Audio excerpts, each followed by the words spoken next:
২০ দল শুরু করেছিল স্বপ্ন নিয়ে, এখন বাকি মাত্র ৪টি দল। একটা ভুল সিদ্ধান্ত, একটা ওভার, একটা ক্যাচ, সব কিছু বদলে দিতে পারে পুরো বিশ্বকাপের গল্প। প্রশ্ন একটাই, এই যে ৪ জায়ান্ট রয়েছে, এই ৪ জায়ান্টের মধ্যে ট্রফি তুলবে কে? চলুন সেমিফাইনালের আগ মুহূর্তে করি আমাদের চূড়ান্ত ফেভারিট র্যাঙ্কিং আপডেট। সেমিফাইনালের শেষ ৪-এ আছে India national cricket team, south Africa, New Zealand এবং ইংল্যান্ড। গ্রুপ পর্বে ১২ বিদায়, সুপার 8-এ ৪ বিদায়, এখন কেবল ৪ শক্তিধর রাষ্ট্র টিকে আছে। আজকে আমরা র্যাঙ্কিংয়ের ভিত্তিতে নয়, এমনকি গ্রুপ পর্বে কোন দল কেমন খেলেছে সেটার ভিত্তিতে নয়, শুধুমাত্র ফেভারিটির দিক থেকে এই ৪ দলের মধ্যে কোন দল চ্যাম্পিয়ন হতে পারে সেই প্রেডিকশনটাই আমরা করব। ৪ নম্বরে নিউজিল্যান্ডকে রাখছি। নিউজিল্যান্ড যদিও আজকে এই পর্যন্ত এসেছে অনেক ত্যাগ তিতিক্ষা এবং চড়াই উতরাই পেরিয়ে, মূলত বৃষ্টির কারণে তারা টিকে আছে। তাদের পথটা ছিল অমসৃণ, তাদের নেট রান রেট এবং বৃষ্টি ভাগ্য সব মিলিয়ে তারা আজকে সেমিফাইনাল উত্তীর্ণ হয়েছে। যদিও সুপার 8-এ তাদের পয়েন্ট এবং পাকিস্তানের পয়েন্ট একই ছিল, কিন্তু রান রেটের দিক থেকে এগিয়ে থাকায় পাকিস্তানকে টপকে এই সেমিফাইনালে উত্তীর্ণ হয়েছে নিউজিল্যান্ড। ম্যাট হেনরির ফিটনেস নিয়ে ইতোমধ্যে অনিশ্চয়তা দেখা দিয়েছে, যেটা বড় প্রশ্ন তৈরি করছে। মিডল অর্ডারে বেশ কয়েক ম্যাচে চাপের মধ্যে কাঁপছে নিউজিল্যান্ড। আমরা দেখছি টপ অর্ডার ভালো করছে, কিন্তু মিডল অর্ডার তাসের ঘরের মতো ধসে পড়ছে, যেটা আমি নিউজিল্যান্ডকে চরমভাবে হতাশা করছে। সাউথ আফ্রিকার বিপক্ষে গ্রুপে ১৭৫ করেও তাদেরকে হারতে হয়েছিল এবং এটা তাদের একটা মানসিক চাপ তৈরি করেছিল। যদিও তারা আইসিসির ইভেন্টগুলো, বড় ম্যাচগুলো কিভাবে খেলতে হয় সে সম্পর্কে তারা জানে এবং তাদের যথেষ্ট অভিজ্ঞতা আছে, কিন্তু এই মুহূর্তে তারা শিরোপা দৌড়ে অবশ্যই আমার প্রেডিকশনে এক ধাপ পিছিয়ে রয়েছে এবং তাদের অবস্থান আমি ৪ নম্বরেই রাখছি। ৩ নম্বরের দিক থেকে আমাকে যদি বলা হয় যে কোন দলকে আমি ৩ নম্বরে রাখছি, তাহলে অবশ্যই সেটা ইংল্যান্ড। গ্রুপ পর্বে খুবই ম্যাড়মেড়ে কেটেছিল ইংল্যান্ডের, কিন্তু সুপার 8-এ উঠে তারা খোলস থেকে বের হয়ে আসে এবং তাদের প্রকৃত রূপ তারা একের পর এক বের করে এবং সুপার 8-এ যে 3টি ম্যাচ, 3টি ম্যাচেই তারা জয় পেয়েছে। যদিও জয়গুলো খুব কষ্টার্জিত জয় ছিল, কিন্তু তারপরও তারা সুপার 8-এ 3টে দলের সাথেই পূর্ণ পয়েন্টে অর্জন করেছিল।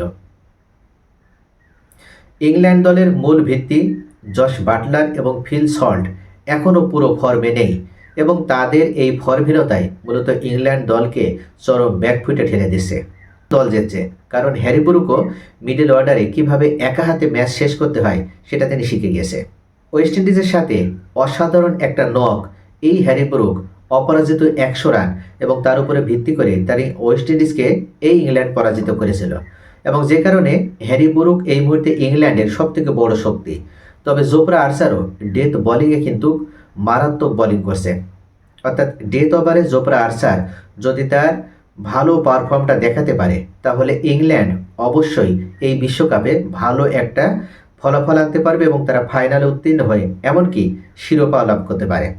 তারপরও আমি নিউজিল্যান্ডের উপরে তাদেরকে রাখছি এবং ভারত, সাউথ আফ্রিকার নিচে তাদেরকে রাখছি। সবচেয়ে বড় কথা, ইংল্যান্ড ঠিক সময়ে পিক করছে।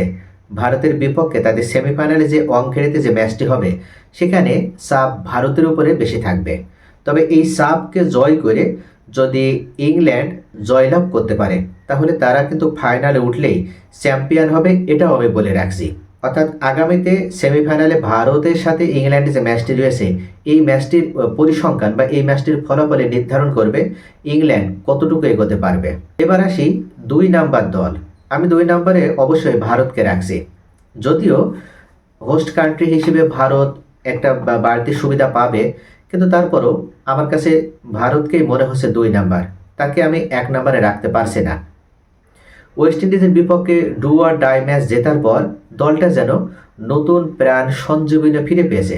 জসপ্রীত বুমরা এখনও টুর্নামেন্টের সেরা বোলারদের একজন, অভিষেক শর্মা ও সূর্যকুমারের বড় ইনিংস এখনও বাকি। যদি সেমিফাইনালে তাদের সেই বড় ইনিংস আসে তাহলে ভারত অবশ্যই তার বিধ্বংসী রূপটা দেখাতে পারবে। তবে একটি বিষয়, ভারত ডমিনেটিং না। সাউথ আফ্রিকার কাছে ভারত হেরে গিয়েছে, কিন্তু বড় টুর্নামেন্টে পিক টাইমিংটাই আসল। ভারতের স্কোয়াড ডেপথ এখনও সবার চেয়ে এগিয়ে। তো মূল কথা হচ্ছে এই মুহূর্তে ভারতের সবথেকে বড় দুর্বলতা হচ্ছে তাদের বোলিং সাইড। আমরা দেখতে পাচ্ছি বোলিং সাইডটাতে শুধুমাত্র জাসপ্রীত বুমরা ছাড়া অন্য কোনো বোলারের উপরে সেইভাবে নির্ভরশীলতা আনা যাচ্ছে না। ব্যাটিংয়ের দিক থেকে অভিষেক শর্মা ছন্দে না থাকলেও যে কোনো একজন দাঁড়িয়ে যাচ্ছে এবং বড় ইনিংস খেলছে। যেমন সুপার 8-এ ডু আর ডাই ম্যাচে ওয়েস্ট ইন্ডিজের বিপক্ষে একা হাতে ম্যাচটা জিতালেন সঞ্জু স্যামসন। শেষ পর্যন্ত 97 রানে অপরাজিত থেকে তিনি জয় নিয়েই মাঠ ছাড়লেন, অপরাজিত থেকে। তো এভাবে আমরা দেখতে পাচ্ছি কোনো না কোনো দিন ঠিকই একজন করে দাঁড়িয়ে যাচ্ছে এবং দলের জয়ে বড় ভূমিকা পালন করছে। আর বোলিংয়ে জাসপ্রীত বুমরা ছাড়া অন্য কেউ সেভাবে নিজেকে মেলে ধরতে না পারায় চরম বিপাকে রয়েছে ভারত।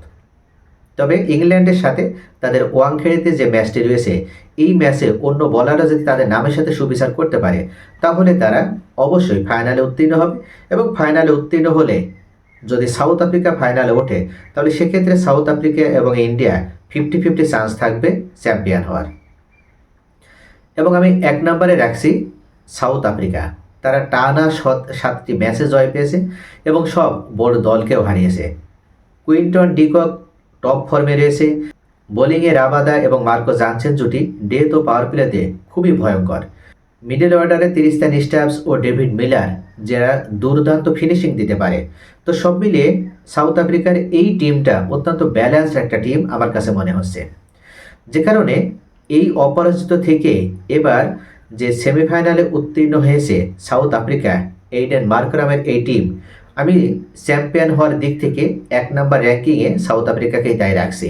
আগামীকাল কলকাতার ইডেন গার্ডেন্সে নিউজিল্যান্ডের মুখোমুখি হবে সেমিফাইনালের প্রথম ম্যাচে সাউথ আফ্রিকা। এই ম্যাচে সাউথ আফ্রিকা নিউজিল্যান্ডকে পরাজিত করে ফাইনালে উত্তীর্ণ হলে সাউথ আফ্রিকা আরও একটা অ্যাডভান্টেজ পাবে, কেননা তারা এখন পর্যন্ত যে 7টি ম্যাচ খেলেছে তার ভিতরে 5টি ম্যাচই খেলেছে তারা আহমেদাবাদে এবং ফাইনালটাও হবে আহমেদাবাদে। তাই সাউথ আফ্রিকা ফাইনালে উত্তীর্ণ হলে ওই এনভায়রনমেন্ট ব্যবহার করার মাধ্যমে খুব সহজেই তারা ভারতকে অথবা ইংল্যান্ডকে পরাজিত করে চ্যাম্পিয়ন হতে পারবে। তো প্রিয় দর্শক, এবার দেখা যাক যে ফাইনাল শেষে আমি যে র্যাঙ্কিংটা করলাম এই র্যাঙ্কিংটা আসলে কতটা মেলে। আপনার 1 নম্বরে কোন দল, ভারত নাকি সাউথ আফ্রিকা? ইংল্যান্ড কি ডার্ক হর্স হতে পারবে? নিউজিল্যান্ড কি আবারও চমক দেখাতে পারবে? অবশ্যই আপনার মূল্যবান মতামত কমেন্টে জানাবেন।